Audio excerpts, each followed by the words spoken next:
உங்கள் எல்லாருக்குமே தெரியும் நம்மளோட பைக்கில் வந்து டிஸ்பிளே போயிடுச்சுன்னு சொல்லிட்டு அது நான் எப்படி மாற்றினேன், ஃப்ரீயாக மாற்றினா இல்லை காசு கொடுத்து மாற்றினா அப்படின்னு சொல்லிட்டு வந்து இந்த வீடியோ சொல்ல போகிறேன். ஸோ வீடியோ வந்து ஃபுல்லாக பாருங்கள். அது எப்படி ஃபுல் ப்ராசஸ் வந்து நான் உங்களுக்கு சொல்கிறேன். ஸோ வீடியோ வந்து ஃபுல்லாக பாருங்கள். உங்கள் ஃப்ரெண்ட்ஸுக்கு ஷேர் பண்ணி விடுங்க. கண்டிப்பாக உங்கள் ஃப்ரெண்ட்ஸுக்கு இருக்கும். ஸோ ஷேர் பண்ணி விடுங்க.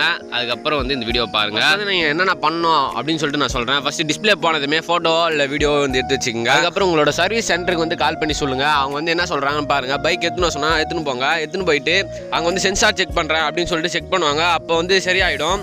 அதுக்கப்புறம் மறுபடியும் வந்து அந்த ப்ராப்ளம் இருக்கும். அப்படி இல்லைனா கூட நீங்கள் வந்து சொல்லுங்கள், இதுமாரி மறுபடியும் ப்ராப்ளம் வந்துச்சு, இப்போ வந்து டிஸ்பிளே கன்ஃபார்ம் மாற்றி ஆகணும் அப்படின்னு சொல்லிட்டு சொல்லுங்கள். வந்து என்ன சொல்லுவாங்கன்னா, ஒரு 3 months வெயிட் பண்ணுப்பா இல்லை 2 months வெயிட் பண்ணுப்பா, இப்போ தான் நான் நிறைய பைக் வந்து போட்டிருக்கேன் அப்படி இப்படின்னு சொல்லுவாங்க. நீ வேலையே ஆகாது, நீங்கள் மேனேஜர் கூப்பிடுங்க, நான் பேசிக்கிறேன் அப்படின்னு சொல்லிட்டு நீங்கள் மேனேஜர்கிட்டலாம் பார்த்தாவில்ல, அவங்களுக்கே வர வச்சிங்கன்னாவே போதும். அது வரைக்கும் நீங்கள் கத்தி தான் ஆகணும். கத்தினா தான் உங்களுக்கு வந்து வேலை நடக்கும். அப்படி இல்லைனா நீங்கள் ஒரு 30,000 கட்டுற மாதிரி இருக்கும். மேனேஜர் வந்துட்டாங்கன்னா என் கண்ணு முன்னாடி எனக்கு ஆர்டர் போடுங்க அப்படின்னு சொல்லுங்கள். அவங்க போட மாட்டேன் அப்படி இப்படின்னு சொன்னாங்கன்னா மறுபடியும் சத்தம் போடுங்க. அப்போ தான் வேலைக்கு ஆகும். ஏன்னா நான் அப்படி தான் பண்ணேன்.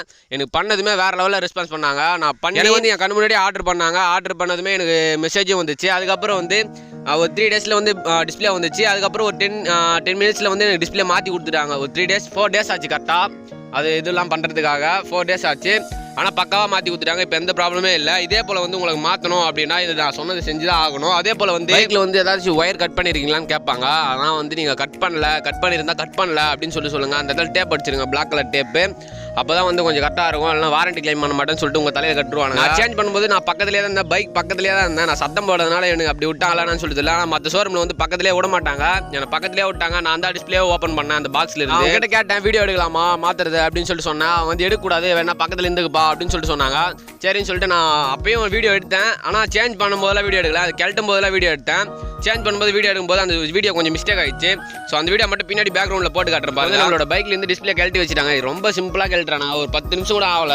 எனக்கு தெரிஞ்சு அது 10 நிமிஷம் கூட கிடையாது. சும்மா அந்த டிஸ்பிளே கழட்டினாங்க. பின்னாடி ஒரு பின் இருந்தது. அந்த பின்னை கழட்டி அந்த புது டிஸ்பிளே வந்தது. அது பாக்ஸ்லேருந்து நான் ஓப்பன் பண்ணேன். அதை எடுத்து மாட்டினாங்க. அவ்வளோதான். இதோட முடிஞ்சிச்சு. இதுக்கு வந்து இவ்வளோ நாள் இழுத்து அடிக்கிறாங்கன்னு சொல்லிட்டு எனக்கு தெரியாது. மாற்றின நிறைய பேர் சொன்னாங்க 3 months ஆச்சு, 2 months ஆச்சு அப்படி இப்படின்னு சொன்னாங்க. எனக்கு வந்து ஒரு 4 நாள்லேயே மாற்றி கொடுத்துறாங்கன்னா எனக்கு கொஞ்சம் நிற்கிறாங்களா 2 பேர். அவங்க தான் வந்து நம்மளோட டிஸ்பிளே கழட்டினாங்க. கையில் நம்மளோட டிஸ்பிளே தான் இருக்குது, பழைய டிஸ்பிளே. அது வந்து இது பண்ணுறாங்க, மறுபடியும் பேக் பண்ணி ரிட்டர்ன் அனுப்புறதுக்காக பண்ணிட்டு இருக்காங்க. இதோட நிறைய வீடியோ எடுத்துருக்கலாம். ஆனால் நான் வேணாம்னு சொல்லிட்டு விட்டேன் போதுன்னு சொல்லிட்டு. ஒரு டிவி மாதிரி இருக்கிற அந்த டிவியில் தான் வந்து நம்மளோட பைக் வந்து சென்சார்லாம் செக் பண்ணுவாங்க. அதில் தான் வந்து எல்லாமே காட்டும். நான் ப்ராப்ளம் எரர்லாம் இருந்தால் அதெல்லாம் வந்து காட்டும். நம்ம ஷீட் பின்னாடி வந்து கனெக்ட் பண்ணுவாங்க அந்த ஒயர். அவங்க வீடியோ எடுக்கக்கூடாதுன்னு சொல்லியும் நான் ஏன் வீடியோ எடுத்தேன்னு கேட்டிங்கன்னா, நான் பக்கத்திலே இருந்தேன்னு சொல்லிட்டு யாருமே நம்ப மாட்டீங்க. ஏன்னா எமகா ஷோரூமில் அப்படி விட மாட்டாங்க. ஆனால் நான் பக்கத்திலே இருந்து எல்லாமே மாற்றின்னு வந்தேன். ஸோ அதுக்காக தான் நான் ப்ரூஃப்காக வந்து நான் எடுத்துன்னு வந்தேன்.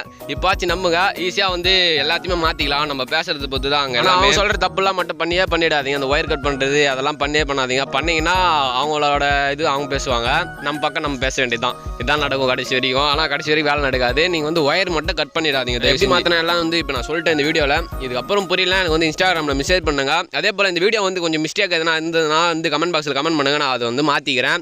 போன வீடியோ அப்படி தான் சொல்லிட்டு நிறைய பேர் திட்டாங்க. ஸோ இந்த வாட்டி வந்து என்னென்ன ப்ராப்ளம் இருக்குன்னு சொல்லிட்டு சொல்லுங்கள். வேறு ஏதாச்சும் கண்டென்ட் வேணும்னா கமெண்ட் பாக்ஸில் கமெண்ட் பண்ணுங்கள். நான் போடுறேன். ஏதாச்சும் டவுட் இருந்தாலும் கேளுங்க, நான் கண்டிப்பாக சொல்லுவேன். அதை நான் வீடியோவாக போடுறேன். நீங்கள் வந்து பார்த்து தெரிஞ்சுக்கலாம். Guys bye. அடுத்த வீடியோவில் பார்ப்போம். டாடா.